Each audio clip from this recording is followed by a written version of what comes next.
यशवंत सिन्हा किसी परिचय के मुहताज नहीं है। अचानक ये फिर से सुर्खियों में आ गए हैं। बिहार में जन्म लेने वाले यशवंत सिन्हा कभी बीजेपी के काफी प्रभावशाली नेता रहे थे।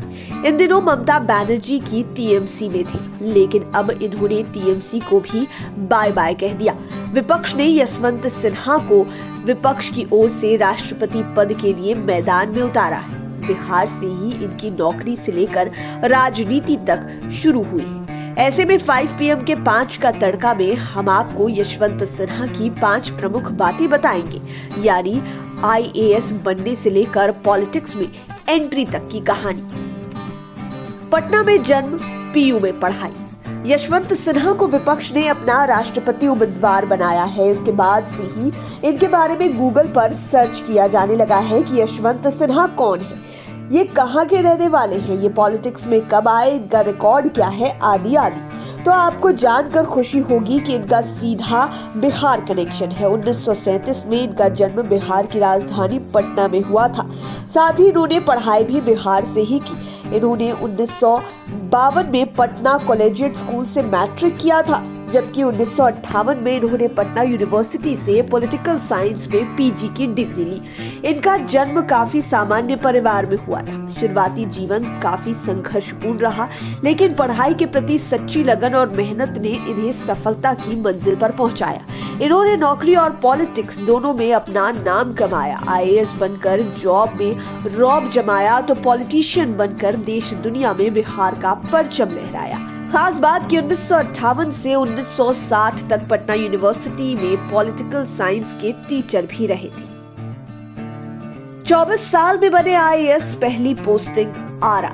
साधारण परिवार में जन्म लेने के बाद भी यशवंत सिन्हा का पढ़ाई के प्रति गहरा लगाव था। चूंकि ये कायस्थ समाज से आते हैं और यह समाज पढ़ाई के प्रति पूरी तरह समर्पित रहा है, इसका असर यशवंत सिन्हा पर भी दिखा। इन्होंने महज 24 साल की एज में UPSC एग्जाम को क्रैक कर लिया। वह 1960 का जमाना था, चूंकि पूरे देश में इनकी रैंकिंग काफी अच्छी थी। इन्हें 12वीं रैंक मिली थी। ऐसे में इन्हें बिहार कैडर मिला और पहली पोस्टिंग पटना से सटे आरा में हुई। इसके बाद इनकी पोस्टिंग पटना में हुई। फिर उन्होंने झारखंड और देश की राह पकड़ ली। पटना में कुछ माह तक काम करने के बाद इन्हें संथाल परगना में डिप्टी कमिश्नर की जिम्मेदारी मिली। उस समय बिहार से झारखंड अलग नहीं था। अपने 24 साल के कार्यकाल में ये कई अच्छे पदों पर रहे। जिला मजिस्ट्रेट जैसे कि महत्वपूर्ण पद भी इन्हें मिले। केंद्र के वाणिज्य मंत्रालय में डिप्टी सेक्रेटरी बने। 1971 से 1973 तक जर्मनी स्थित भारतीय दूतावास में फर्स्ट सेक्रेटरी कमर्शियल के पद पर जमे रहे। भारत के महावाणिज्य दूत के रूप में भी इन्होंने विदेश में काम किया। लगभग 7 वर्षों तक विदेश में रहने के बाद भारत लौट आए और 1980 से 1984 तक केंद्र सरकार के भूतल परिवहन मंत्रालय में जॉइंट सेक्रेटरी रहे। इसके बाद इन्होंने 1984 में अपने पद से इस्तीफा दे दिया।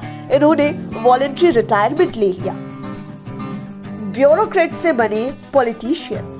ब्यूरोक्रेट की नौकरी से वॉलंटरी रिटायरमेंट लेने के बाद यशवंत सिन्हा पॉलिटिक्स में आ गए। दरअसल पॉलिटिक्स एक ऐसा क्षेत्र है जहां हर कोई अपनी किस्मत आजमाना चाहता है। यह अलग बात है कि उनकी किस्मत पर जनता को भरोसा है या नहीं, इसका पता रिजल्ट के बाद ही चलता है। बिहार की राजनीति में भी एक से एक दिग्गज चुनावी मैदान में उतरे हैं। इन्हीं में से एक यशवंत सिन्हा भी रहे। इन्होंने जनता पार्टी से अपना पॉलिटिकल करियर शुरू किया।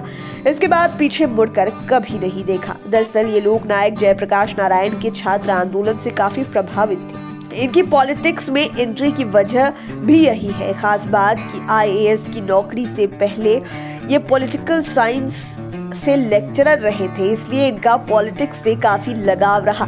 1986 में पार्टी में इन्हें जनरल सेक्रेटरी की जिम्मेदारी दी गई। 1989 में जब जनता दल बना तो इसमें भी ये जनरल सेक्रेटरी के पद पर ही बने रहे। इसी बीच ये राज्यसभा के रास्ते सांसद बने। फिर तो इनका सफर शानदार रहा। हजारीबाग से 2 बार चुनाव लड़े थे। इसमें से एक बार जीते और एक बार हार गए। बाद में नरेंद्र मोदी की सरकार बनी तो इन्हें सिटिंग MP रहते हुए टिकट से वंचित कर दिया गया। हालांकि वहां से इनके बेटे जयंत सिन्हा को टिकट मिला।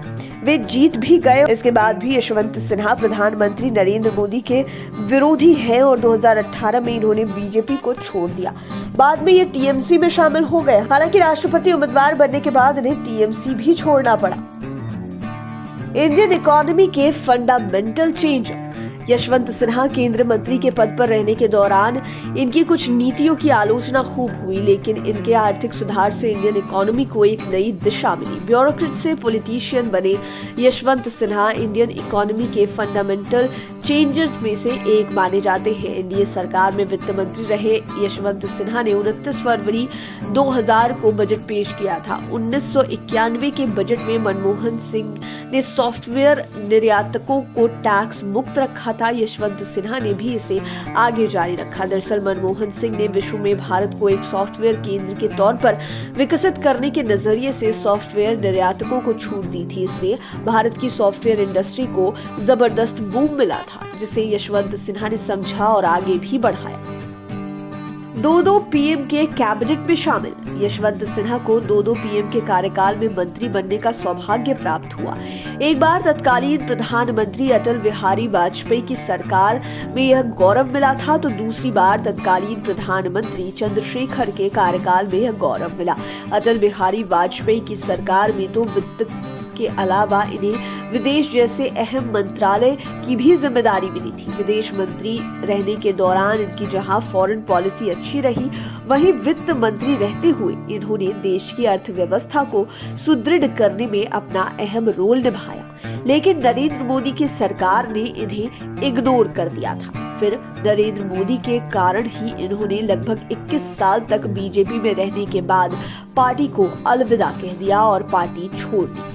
दरअसल नरेंद्र मोदी से इनकी पटरी जमी नहीं। ये इनकी आर्थिक नीतियों पर तंज कसते रहे। हालांकि इन्हें वीपी सिंह की सरकार में भी मंत्री बनने को कहा गया था, लेकिन उस वक्त ये मंत्री नहीं बने थे। इस बारे में कहा जाता है कि ये चंद्रशेखर के काफी करीबी थे। जब वीपी सिंह की सरकार आई तब इन्होंने यशवंत सिन्हा को राज्य मंत्री की जिम्मेदारी दी थी, लेकिन इन्होंने अपने कद के हिसाब से पद ना पाकर मंत्री की कुर्सी को ठुकरा दिया था। उम्मीद है ये वीडियो आपको पसंद आया होगा। इसी तरह के वीडियोस के लिए हमारे चैनल 5 PM को सब्सक्राइब कर लें, साथ ही फेसबुक पेज को भी लाइक करें। धन्यवाद।